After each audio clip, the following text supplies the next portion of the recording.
আমি তো এফআইআর করবো, আমি হাইকোর্ট করবো, আমি সুপ্রিম কোর্ট করবো। তো আগামী 3 বছর কোর্টে হাজিরা দিতে হবে। তখন কিন্তু কোনো বিজেপির দাদারা আপনাদের বাঁচাবে না।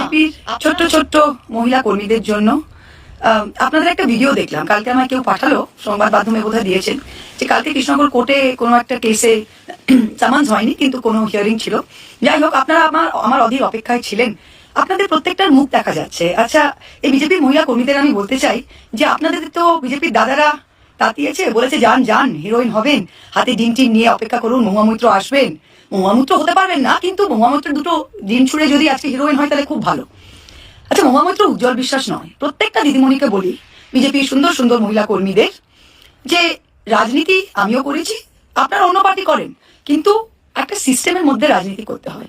আমি এমএলএ হয়েছি, এমপি হয়েছি, কোনোদিন কোনো বিজেপি কর্মী পর্যন্ত, কোনো নেতা পর্যন্ত, শুভেন্দু অধিকারী এসে মিটিং করেছেন কৃষ্ণগড়ে, আমাকে অনেক বলেছে পাল্টা মিটিং করো, অনেকে বলেছিল আপনি কালো পতাকা দেখান, আমি বলেছিলাম না, সবার গণতান্ত্রিক অধিকার, এসে মিটিং করবে যাবে, কোনো প্রবলেম নেই।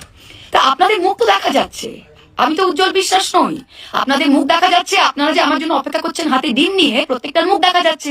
You can be recognised, you can be identified. এখন আমি কি করব? আমি তো এফআইআর করব। আপনারা হয়তো বলবেন যে না, পুলিশ তো আমাদের, পুলিশ তো বিজেপির, কিচ্ছু যায় আসে না, এফআইআর যদি না নেয় আমি বাই নেম 156(3) করছি ম্যাজিস্ট্রেটের কাছে। ম্যাজিস্ট্রেট যদি না শোনে সেটা আমি হাইকোর্ট করব, হাইকোর্ট যদি না করে আমি সুপ্রিম কোর্ট করব।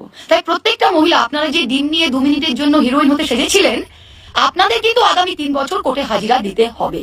তখন কিন্তু কোনো বিজেপির দাদারা আপনাদের বাঁচাবে না।